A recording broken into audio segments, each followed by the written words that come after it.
इस पर श्री राम गोपाल ने स्पष्ट रूप से ये कहा कि समाजवादी पार्टी सिर्फ एक ही सीट पर ये चुनाव लड़ेगी। श्री मिश्रा जी ने उन्हें ये भी बताया कि अगर समाजवादी पार्टी एक ही सीट पर ये चुनाव लड़ती है तो तब फिर ऐसी स्थिति में बहुजन समाज पार्टी अपना एक प्रत्याशी चुनाव में जरूर उतारेगी, वरना 10वीं सीट पर बीजेपी अपना प्रत्याशी अवश्य उतार देगी और फिर 9वीं सीट जीतने के लिए उनके पास पर्याप्त वोट न होने पर भी वो चुनाव जीत जाएंगे, इनका एक सपा का जीतने के बाद। जबकि दूसरी तरफ सारी विरोधी पार्टियों के वोट जोड़े जाएं तो बीजेपी के वोटों से कहीं अधिक होते हैं। इस वार्ता के बाद तब फिर बीएसपी ने उत्तर प्रदेश के ही लखीमपुर खीरी जिले के मूल निवासी श्री रामजी गौतम को, जो दलित वर्ग से आते हैं,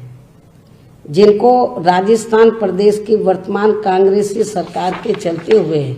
वहां इनके नेतृत्व में बीएसपी के बढ़ते हुए जनाधार से दुखी होकर फिर इनको वहां से भगाने व इनका मनोबल गिराने के खास उद्देश्य से जो इनके साथ षड्यंत्र के तहत जिस प्रकार से बुरा बर्ताव किया गया था, जो कदापि भुलाया नहीं जा सकता है, जिससे कांग्रेस पार्टी की भी इस दलित विरोधी हरकत से पूरे देश के दलित समाज के लोग काफी आक्रोशित हुए। इनको फिर इनकी पार्टी के प्रति समर्पण व ईमानदारी आदि को खास ध्यान में रखकर इस चुनाव में पार्टी ने खड़ा करने का फैसला लिया। परंतु कांग्रेस की तरह सपा ने भी अपनी दलित विरोधी मानसिकता के तहत अपनी इस बात से कि हम दूसरा उम्मीदवार खड़ा नहीं करेंगे उससे मुकरते हुए बीएसपी के इस उम्मीदवार का विरोध करने के लिए एक षड्यंत्रकारी चाल के चलते हुए नामांकन के आखिरी कुछ ही मिनटों में या घंटों में कुछ ही मिनटों में एक निर्दलीय उम्मीदवार को पर्चा भरवाने का काम किया और उसके पश्चात दिनांक 28/10/2020 को नामांकन पर्चे की जांच के समय बहुजन समाज पार्टी के 4 विधायकों की खरीद फरोख्त करके उनसे ये झूठा हलफनामा दिलवाया कि उन्होंने बहुजन समाज पार्टी के नामांकन पत्र में अपने हस्ताक्षर नहीं किए थे, जबकि इन सभी विधायकों ने दिनांक 26/10/2020 को श्री रामजी गौतम के नामांकन पत्र में हस्ताक्षर किए थे और पर्चा दाखिले के समय में भी वे स्वयं मौजूद थे। और फिर जांच उपरांत इन विधायकों का ये कथन असत्य एवं झूठा पाया गया तथा बहुजन समाज पार्टी के प्रत्याशी का पर्चा सही पाया गया, वैध पाया गया और फिर समाजवादी पार्टी द्वारा समर्थित निर्दलीय उम्मीदवार का भराया गया पर्चा कई गंभीर त्रुटियों की वजह से खारिज हो गया। अर्थात इनको हराने के लिए सपा ने, हमारे कैंडिडेट को हराने के लिए सपा ने अपने विधायकों के समर्थन से एक उद्योगपति से पर्चा दाखिल करा दिया और फिर आम चर्चा के मुताबिक जिनके धन से वह आगे टिकट देने के लालच से मीडिया के अनुसार बीएसपी के इनको मिलाकर 7 विधायकों को तोड़ा गया, जिसमें फिर भी इन्हें इस उद्योगपति को राज्यसभा में भेजने के लिए सफलता नहीं मिल पाई और अब इससे दुखी होकर ये पार्टी बीएसपी पर बीजेपी के साथ सांठगांठ करके ये चुनाव जीतने का गलत व बेबुनियाद जबरदस्ती के आरोप लगा रही है। किंतु इनकी ये घिनौनी हरकत अब इस पार्टी को आगे चलकर कभी भी भारी पड़ सकती है और इस मामले में आज हमारी पार्टी एडवांस में ही ये ऐलान कर देना चाहती है कि आगे चलकर जल्दी ही इस बार जब यहाँ एमएलसी के चुनाव होंगे, क्योंकि इसके बाद एमएलसी के होंगे, आगे चलकर जल्दी ही इस बार जब यहाँ जल्दी मतलब समय से, अब समय कम रह गया, इस बार जब यहाँ एमएलसी के चुनाव होंगे तो तब फिर बीएसपी कल घटना का जैसे को तैसा जवाब देने के लिए अर्थात सपा के दूसरे खड़े किए जाने वाले उम्मीदवार को हराने के लिए, एक तो उनका आराम से बन जाएगा, दूसरा ये खड़ा करेंगे, अर्थात सपा के दूसरे खड़े किए जाने वाले उम्मीदवार को हराने के लिए अपनी पूरी ताकत लगा देगी बीएसपी जो है। और इसके लिए चाहे पार्टी के विधायकों को इनके उम्मीदवार को हराने के लिए बीजेपी व अन्य किसी भी विरोधी पार्टी के उम्मीदवार को ही अपना वोट क्यों न देना पड़ जाए तो भी देंगे। अर्थात जो भी पार्टी इनके दूसरे उम्मीदवार को यानी कि सपा के दूसरे उम्मीदवार को हराने के लिए भारी पड़ेगी तो उसे हम अपने विधायकों का वोट जरूर दिलाएंगे। अर्थात सपा के दूसरे उम्मीदवार को अब हमारी पार्टी जरूर एमएलसी का चुनाव हराएगी। जबकि इस मामले में यूपी के लोगों को ये मालूम है, शायद इसे नहीं मालूम है तो इसको भी मैं आज बता देना चाहती हूँ। सपा के मुखिया को, अखिलेश को ये मैं बता देना चाहती हूँ, जबकि इस मामले में यूपी के लोगों को ये मालूम है और सपा के मुखिया को भी ये मालूम होना चाहिए कि सन 2003 में इन्होंने बीएसपी के, जब मैंने खुद गवर्नमेंट छोड़ दी थी तो उसके बाद सन 2003 में इन्होंने बीएसपी के यानी कि सपा ने बीएसपी के 38 एमएलए तोड़कर अपनी सरकार बना ली थी। उसके बाद फिर क्या हुआ सन 2003 के बाद, उसके बाद सन 2007 में विधानसभा के हुए आम चुनाव में इनको फिर प्रदेश की जनता ने सत्ता से बाहर कर दिया और फिर बीएसपी की पूर्ण बहुमत की सरकार बनी। तब इनके पिताजी ने ये गलत कार्य किया था, इनके पिताश्री ने ये गलत कार्य किया था और अब उन्हीं के पद चिन्हों पर चलकर तो ये भी ये गलत कार्य कर रहे हैं और अब इनका भी अपने पिताश्री की तरह ही बुरा हाल होने वाला है अगले ये जो इस बार विधानसभा का आम चुनाव होगा। तथा बीएसपी फिर से अब पूर्ण बहुमत के साथ सत्ता में आसीन हो जाएगी। तो जैसे सन 2007 में वैसे ही पहले भी इनके पिता ने एक गलत काम किया और अभी भी, जबकि उस समय सन 2003 में मान्यवर श्री कांशीराम जी की तबीयत बहुत ज़्यादा खराब थी, वो हॉस्पिटल में एडमिट थे। हमारे विधायक इनके पिताश्री ने तोड़े 38 और अपनी सरकार बना ली तोड़ फोड़ करके। और इतना ही नहीं, मान्यवर श्री कांशीराम जी के छोटे भाई को, उनकी बहनों को खरीद फरोख्त करके पार्टी बनवाई, यूपी में उनकी मीटिंगें करवाई और उसके लिए श्री आर.के. चौधरी को अधिकृत किया, पंजाब में जाना, इधर जाना, केस लड़ना, क्या नहीं कुछ किया, लेकिन हुआ क्या, जनता देख रही थी। और सन 2007 में तो फिर बीएसपी पूर्ण बहुमत के आधार पर सत्ता में आई और समाजवादी पार्टी सत्ता से बाहर हो गई और अब इनका भी यही हाल होने वाला है। इतना ही नहीं बल्कि मीडिया के मुताबिक बीएसपी के जिन 7 विधायकों ने सपा द्वारा निर्दलीय के रूप में खड़े किए गए एक उद्योगपति को उनके धन व सपा के टिकट के लालच में आकर जिस अपनी मूल पार्टी बीएसपी से चुनकर गए थे उसके साथ विश्वासघात किया और अब उन्हें पार्टी विरोधी ऐसे जो जिन्होंने विश्वासघात किया अब उन्हें पार्टी विरोधी गतिविधियों में लिप्त होने के कारण आज तत्काल प्रभाव से पार्टी से निलंबित कर दिया गया है, जिनके नाम चौधरी असलम अली,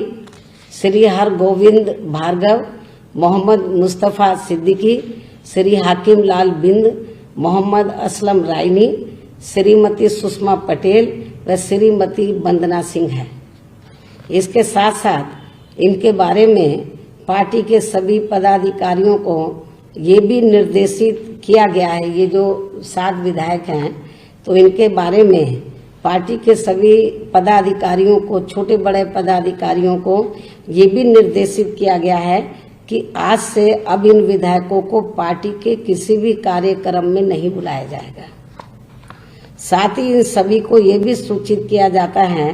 कि इनके दूसरी पार्टी में जाते ही इन सभी विधायकों के विरुद्ध दल बदल कानून के तहत इनकी सदस्यता इनके सूचित किया जाता है कि इनके दूसरी पार्टी में जाते ही इन सभी विधायकों के विरुद्ध दल बदल कानून के तहत इनकी सदस्यता खत्म करने की कार्रवाई तुरंत की जाएगी। और या अन्य और भी कोई कारण रहा जिसमें दल बदल कानून का ये उल्लंघन करते हैं, चाहे वो शामिल हो जाए या नहीं भी हो, दल बदल कानून का उल्लंघन करते हैं तो तब भी इनके खिलाफ इस कानून के तहत बीएसपी द्वारा तुरंत कार्रवाई की जाएगी तथा भविष्य में अब इन्हें, ये जो 7 विधायक है, तथा भविष्य में अब इन्हें बीएसपी से कभी भी कोई भी चुनाव नहीं लड़ाया जाएगा। इसके साथ ही जिस जाति समाज व धर्म के ये विधायक हैं तो उनकी जाति व समाज व धर्म के लोगों को ही अधिकांश उनके विरुद्ध में चुनाव में उतारा जाएगा, इनके विरोध में चुनाव में उतारा जाएगा।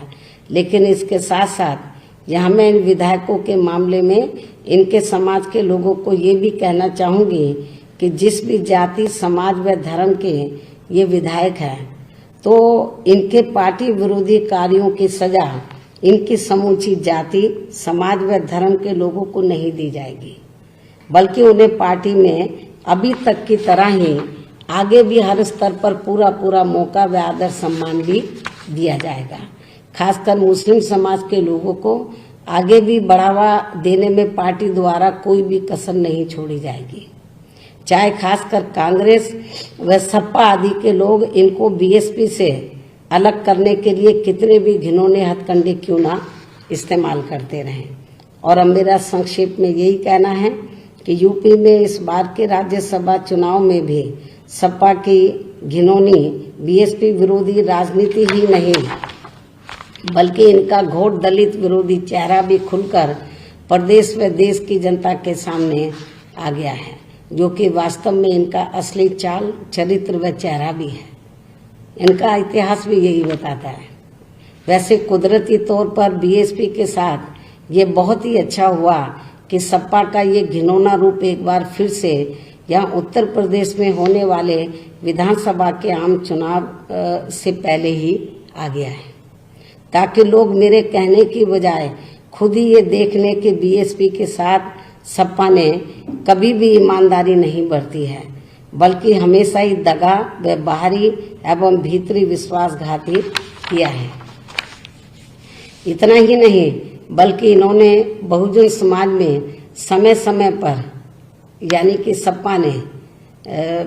श्री अखिलेश यादव ने, इतना ही नहीं बल्कि इन्होंने बहुजन समाज में समय समय पर जन्मे हमारे महान संतों, गुरुओं व महापुरुषों को भी आदर सम्मान